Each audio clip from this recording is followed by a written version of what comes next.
Hello, iPhone D Julia. Hi, good morning.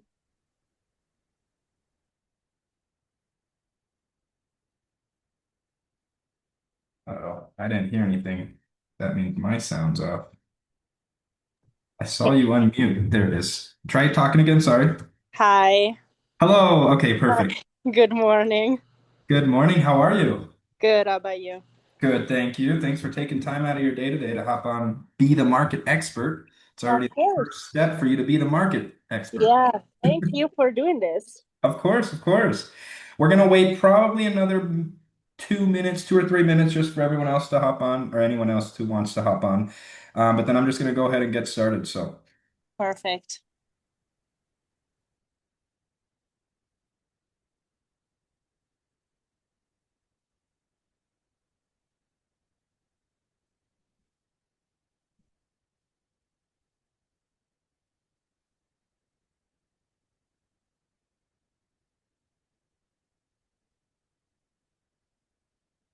oh, but I see Casey and Karen. Good morning. Good morning. How are you? Doing well. This lovely Tuesday. I know, right? Another beautiful day.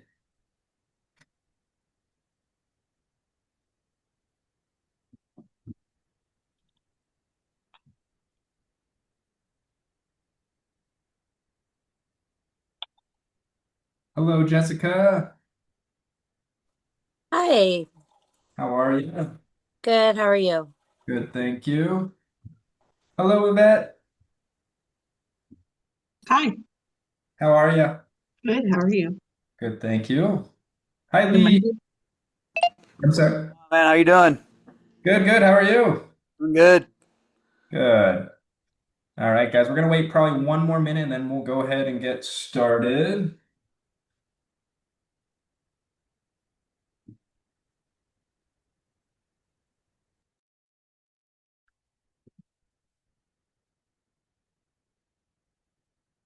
All right, well, let's rock and roll.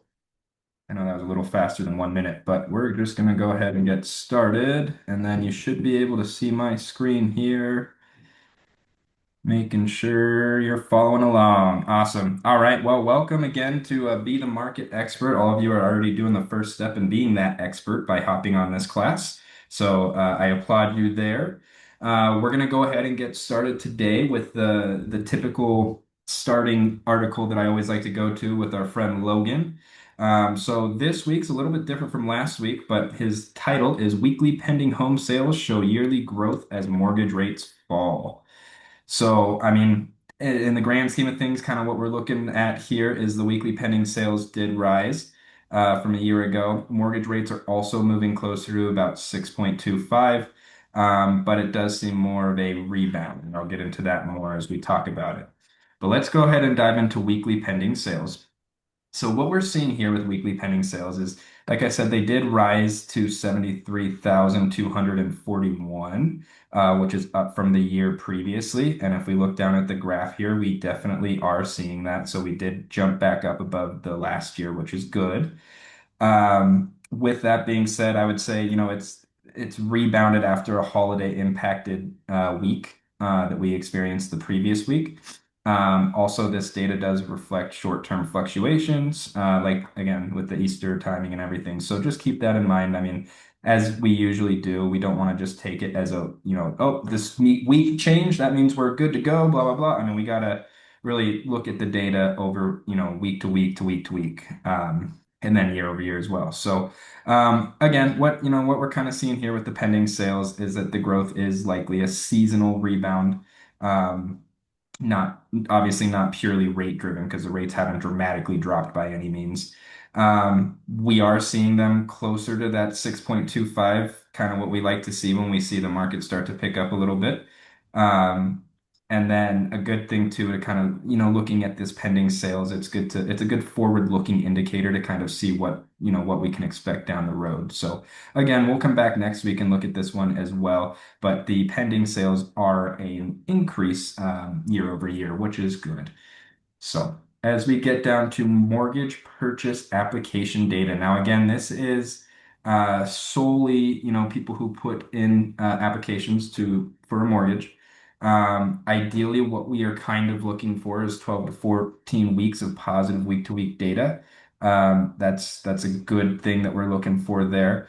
Now, what we're seeing this week, purchase apps still are down about 1% week to week and are down about 3% year over year. So we're going to find ourselves under that year over year right here. Um, it's been mostly flat lately, the data. I mean, we have the mixed weekly results, but for the last couple of weeks, we've kind of stayed flat. Um, and then again, the rates are closer to the 6.25 that we're seeing. So that could impact the data that we see for the following weeks as well. The higher rates have recently slowed the demand. So, keep that in mind with it being higher. I mean, obviously it's kind of coming down in the right direction, but and then again, this is kind of just something forward looking because, people that are putting in the applications aren't purchasing right now. So this is kind of something to look at for and to keep in mind for, 30 to 90 days down the road, typically, the average of once people put in their mortgage application to purchase. Um, so the demand is still there, but I would say it's not necessarily reacting yet to the rate changes. So we'll watch this closely, in the upcoming weeks as well. But the one thing is, when we do see applications showing consistent growth, the sales will follow. So. Let's skip the 10-year and the mortgage spreads because that's out of my lane and I stay in my own lane or try to typically. So we're going to jump down to housing inventory here. So what we're seeing with the housing inventory, again, being impacted by Easter and whatnot, but we did see a strong rebound week. And I say rebound, loosely, I guess. So ultimately, what we are seeing is the weekly inventory did rise from 724 to 743. So that's almost 20,000 homes there. And then it is still growing, but I would say it's slower than last year's growth as of right now. Um, the 2 week average doesn't really show a major shift. It's just normal seasonal movement. If you look over the years previously, it's kind of always got that shift up. So we're kind of seeing the same shift that we've seen in years past. The year over year growth, though, that has dipped dramatically. We were originally up at like 33% just a couple weeks ago, and we're now back down to 3.28. So keep that in mind. The lower mortgage rates, I do think, or the sellers that do have the lower mortgage rates, I do still think ties into that a little bit. The people with the 2 to 4%, they don't want to get out of those. But again, life happens and sometimes they have to. So just keep that in mind. I would say, obviously the inventory is growing, but it's not rapidly growing. And the supply is stabilizing and not necessarily expanding aggressively. So just some things to look at there. Again, inventory is rising, but not at the pace that we saw it rising last year. So we'll jump down here to new listings now. Now, new listings, what we're seeing again rebounded kind of after Easter. We're up to 77,919, which year over year was 77,005. So slight increase. But we are still below that normal peak of what the expectations of what we're looking for around 80 to 100 listings for a good market. So again, we did climb back year over year, which is good. As we saw last week, we were down below again, down the year over year, we had a dip. So I would say, don't expect a surge of new inventory, but the listing opportunities do remain. They're out there and they're very valuable. Again, that's with that conversation piece about we want to price right. We don't want to chase the market. Just having that conversation up front with your sellers so they know what to expect. Um, so if we move down to price cut percentage, uh, just a reminder, typically price cuts, the national average is about one third of homes do undergo a price reduction. What we're currently seeing is kind of where we've been for a long time lately, 34.65%. So slightly above the 33.33%, but kind of right where we want to be. And it is lower than year over year. So, um, price cuts typically do rise with higher rates and more inventory. just something to keep in mind. But I would say, price reductions are normal market behavior. Again, 33% of the homes are going through it, so a national average. So definitely, I think we're kind of right where we want to be. It is slightly lower than last year, though, which I think reflects that slower inventory growth and some price stability. So, um, again, I think the biggest thing with price reductions, set those expectations, set the realistic expectations up front with your sellers when you're having that conversation to make sure they understand, what's going on. Um, Use price adjustments as a strategic tool, but not as a failure. So, and that's another good thing, if you're having these conversations up front, you can have that conversation of what a price reduction would look like and when we want to talk about doing that. Because again, the last thing you want to do is start chasing the market and then you're reducing and you're still not getting any hits or anything. So, um, ultimately, we kind of just want to monitor how the rates and the inventory shift during this. Uh, and how that's going to impact pricing. But price cuts are normal, and they're how the market finds the right value. So overall, in this article, I mean, again, just a couple things to touch on. I think recent growth is that we've seen in this week is probably a slight rebound from the Easter slowdown. And while the rates are getting lower very slowly, I don't think that that's necessarily the primary driver yet in what we're seeing. Um, but the market activity is bouncing back. It's just not as fast as we want to see it. So we'll see what it looks like next week with this article as well. But yeah, this definitely looks more like a rebound, I would say, than like a market breakout. So that's the first one I got for you here. We are now going to jump over to foreclosure filings accelerate in early 2026 as service pressure builds. So this is a pretty cool one. Now, essentially what this is talking about is foreclosure filings. Those have been increased. They're up 26% year over year. Um, put that into numbers, it's like I think I saw it somewhere. It's 118,000 properties is what they're showing. As far as foreclosure starts, that is up 20% year over year, which is kind of an early warning sign for foreclosures. And bank repossessions, we're seeing that as an increase of 45% year over year. Um, so with that being said, I think what this article is kind of talking about, what it means with those foreclosures is it is a delayed effect from the past forbearance and loss mitigation programs. And I also think that the financial pressure is building for some homeowners. Now, again, as we mentioned last week, real estate is definitely local. So what this article is talking about, I don't necessarily think it's talking or we're seeing it specifically here in our local market. You're going to see this more around like the Sun Belt states. The hotspots are kind of Indiana, South Carolina, yes, and Indiana, South Carolina, and Florida. And I mean those are the people that, they wanted to go purchase their vacation home or go purchase a home right on the beach and they loved the life, but then insurance went up. Um, and so, with the insurance, with price corrections, with, the market finally stabilizing, that's catching a lot of people is essentially is what this article is saying. So the activity is not at a crisis level by any means for foreclosures, but it is trending upward. But again, in certain areas, not everywhere. So what I would say, be prepared. This could be your little niche if you're into foreclosures. Now that if you constantly are taking a look at this, be prepared that we could see more distressed property opportunities, and that could be a little niche that you tuck away and you start diving at all the foreclosures. Um, but also watch the markets with the rising foreclosure rates closely. So read articles about it if you're interested in it. And just kind of follow and monitor where those numbers are going, where they're rising. Obviously, these were Q1. This was Q1 data. So, but then also understand that this is a shift. It's not a crash. It's not, again, there's nothing necessarily worrisome. This is solely just talking about foreclosures. This isn't saying that 26% of all the homes listed are foreclosing. This is solely just about foreclosures. So I just wanted to bring this one up because I thought there was some interesting information in there. Again, it's not a foreclosure wave. It's just a delayed release of pressure building in the system, essentially. So So we will move on to our next article here, which is going to be down payments and private listings, not commissions, remain buyers' biggest hurdles.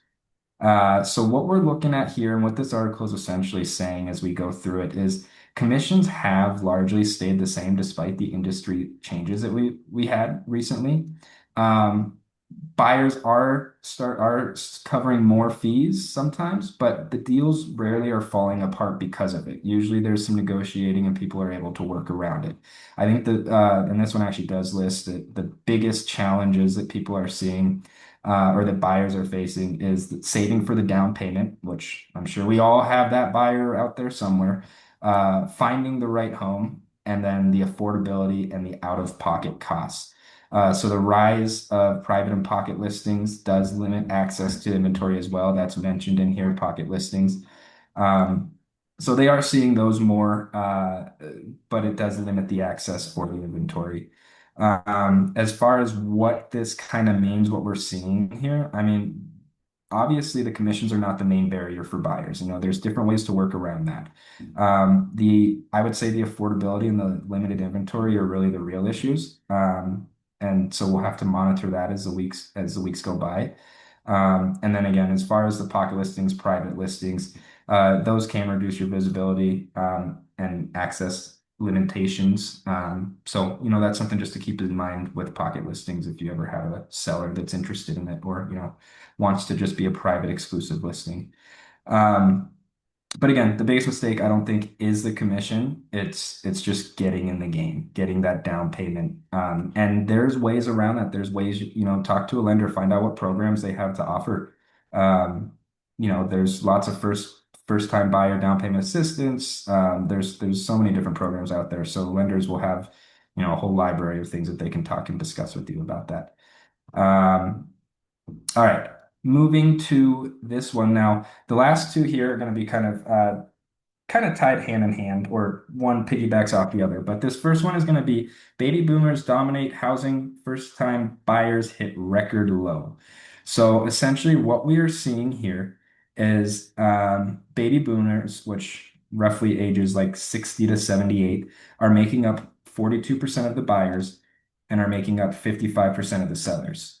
Um, the first time buyers have dropped to a 21% low just overall.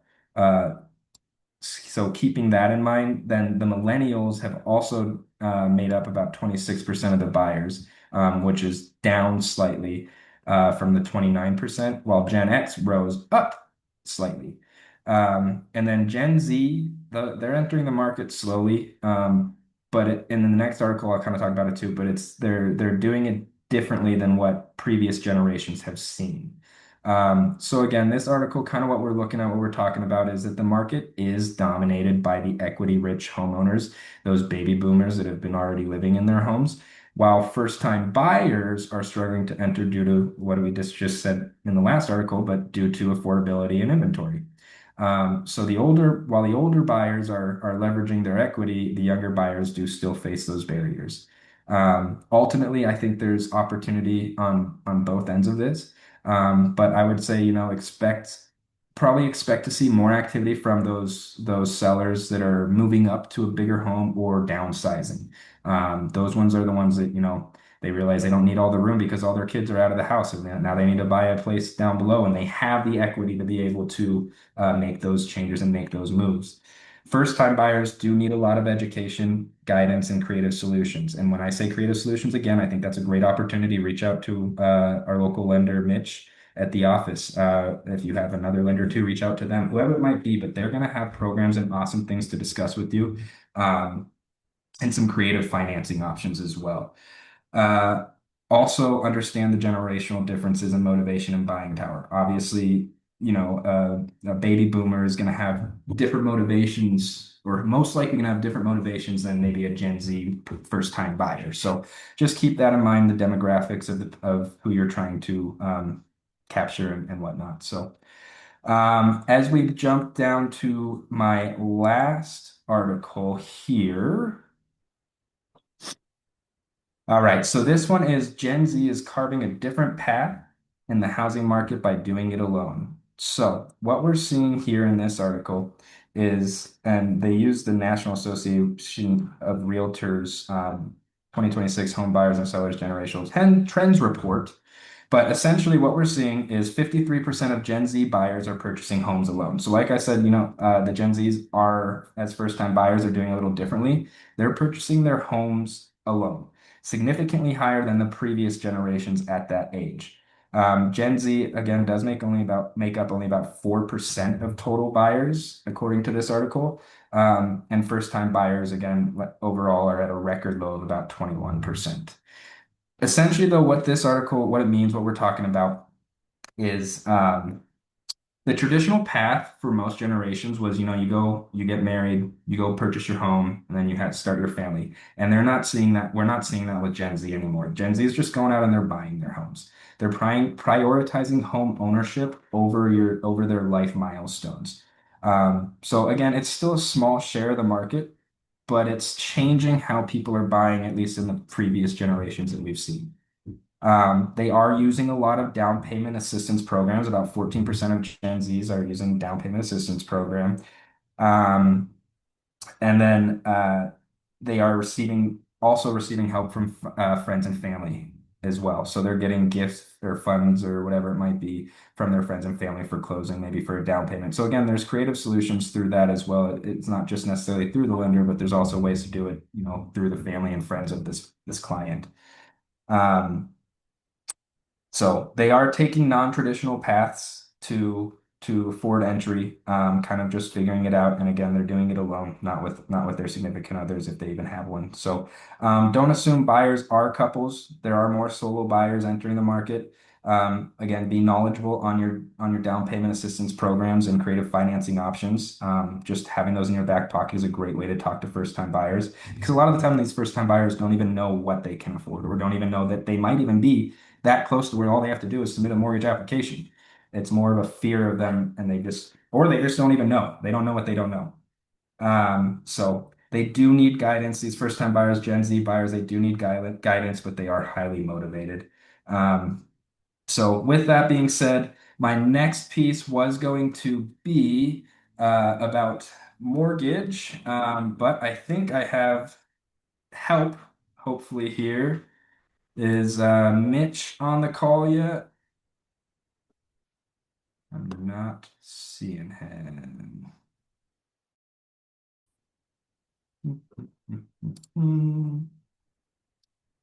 Any questions on everything we just went over?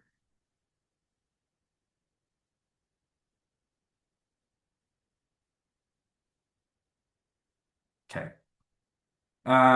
So I'm waiting for Mitch here. He should be on the call and he's gonna kind of discuss what he's seeing in the lender world. But what I can do is I'm gonna share my screen again and dive into it. Um, on my end.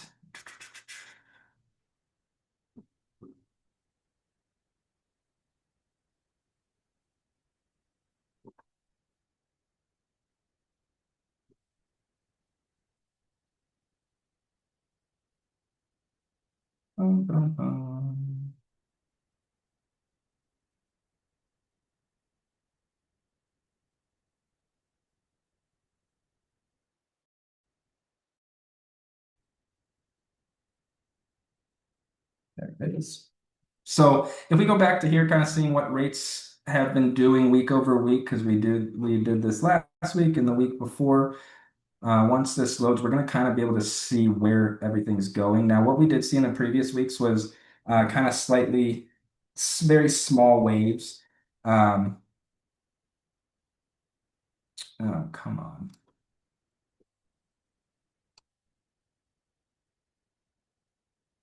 All right. So if we go back here, where were we? Last week was April 12th. No, sorry, April 14th.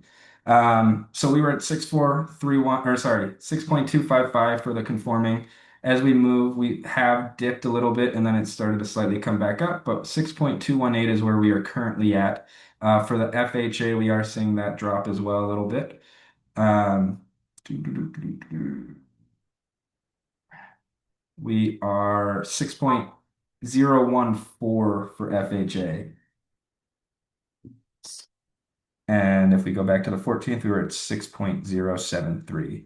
So we are kind of seeing those go down again. I kind of like those articles mentioned that we've been seeing. Now that's just something to monitor week by week as we go across this, but that is what we're currently seeing there. And then what I can also do is if we go to RE Colorado, doo, doo, doo, doo, let me get logged in here.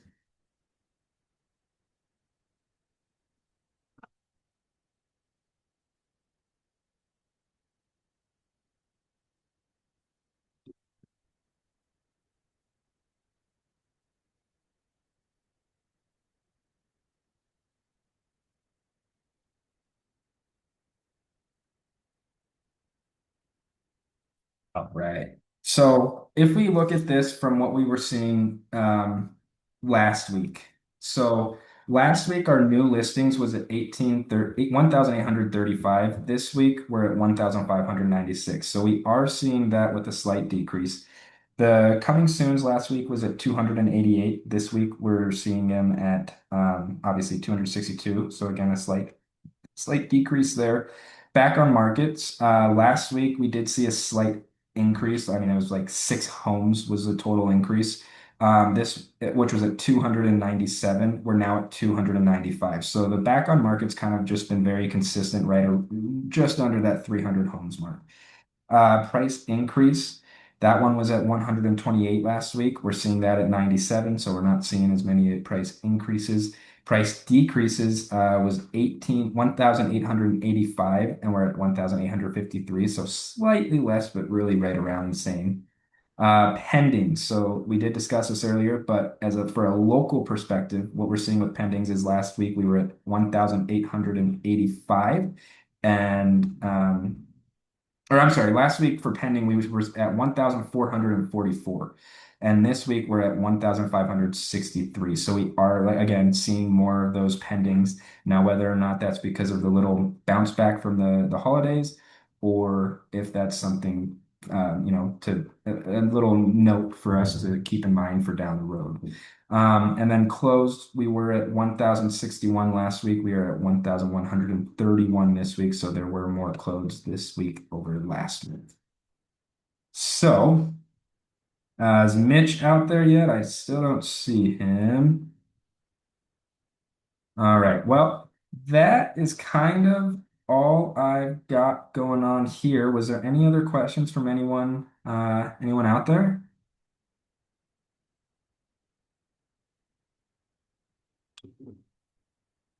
Nothing. All right. Well, again, I appreciate you all hopping on this, taking time out of your Tuesday morning. Hopefully, there was some valuable information in there for you. But again, go be the market expert. Go have these conversations with your sellers and your buyers, and win the market. So, obviously, if any questions ever come up, don't hesitate to reach out, even if that's around command as well.